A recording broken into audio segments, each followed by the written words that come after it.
Hi everybody, I'm Nick, and I'm here with Patrick & Friends Music Company. And today I'm going to be talking about layering guitars. So learning how to layer guitar parts is an ability that almost any guitar player should know how to do.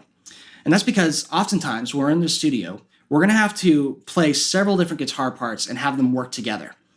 One of the best ways to practice this ability is by using a looper, believe it or not. What I'm going to do to demonstrate this for you today is I'm going to start a loop. I'm going to make it up right now. And I'm going to see if I can put together, let's say, 4 different guitar parts and make them work together.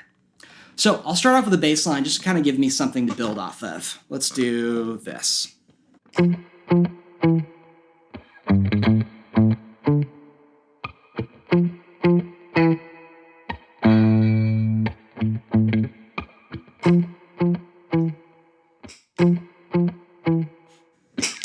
So that's my bass line, and what I need to do now is figure out a part that's going to work along with it.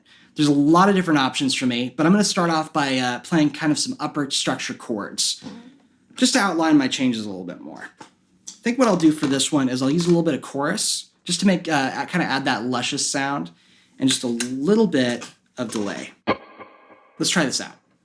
So first, since I'm practicing this here, I'm going to turn on my loop, and I'm going to play it once through, make sure it sounds good, and then I'm going to hit the loop. Here we go.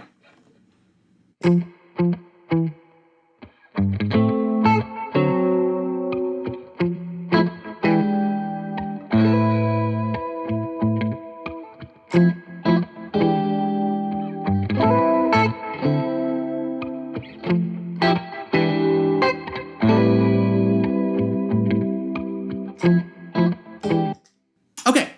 So there's my chords. Now I have to think about something that's going to work with this. So since I have a bass line and chords, I think what I'll do now is I'll add a little bit of a percussive pass. So when I'm doing this kind of stuff, I usually like to add a phaser or something like that because it just kind of adds to that percussive sound. Check this out. I'm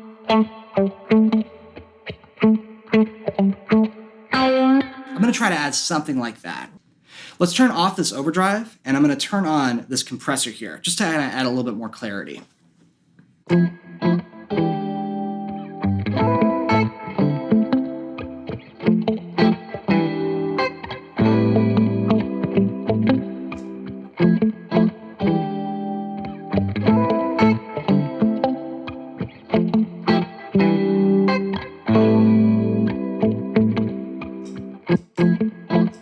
Okay, so there we have 3 different parts. We have the bass line, we have the chords, and we have a percussive part.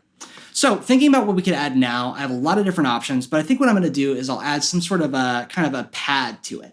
This is where we start getting into where we're making our guitar not sound like a guitar anymore. So I'm going to add a lot of reverb, I'm going to turn the chorus back on, and I'm going to add a lot of delay.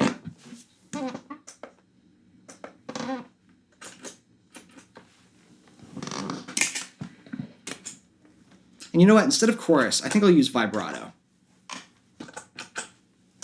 I really like that effect for kind of getting us outside of the realm of what a guitar usually sounds like. So for this, I'm going to actually use my volume pedal to get some swells.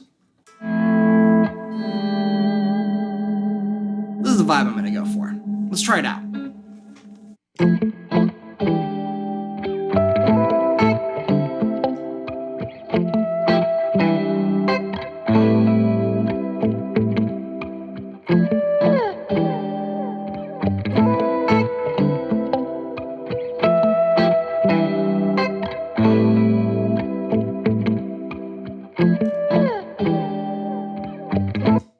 So notice when I was laying out that part, I wasn't playing anything too busy.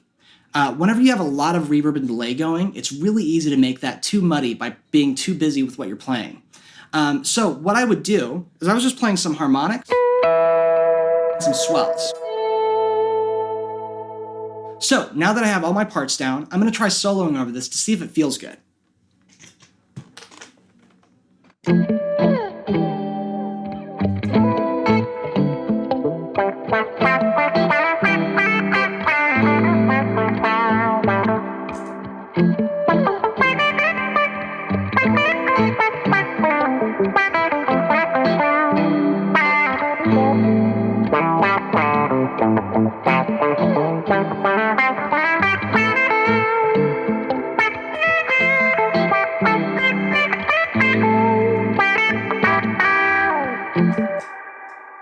that's my loop.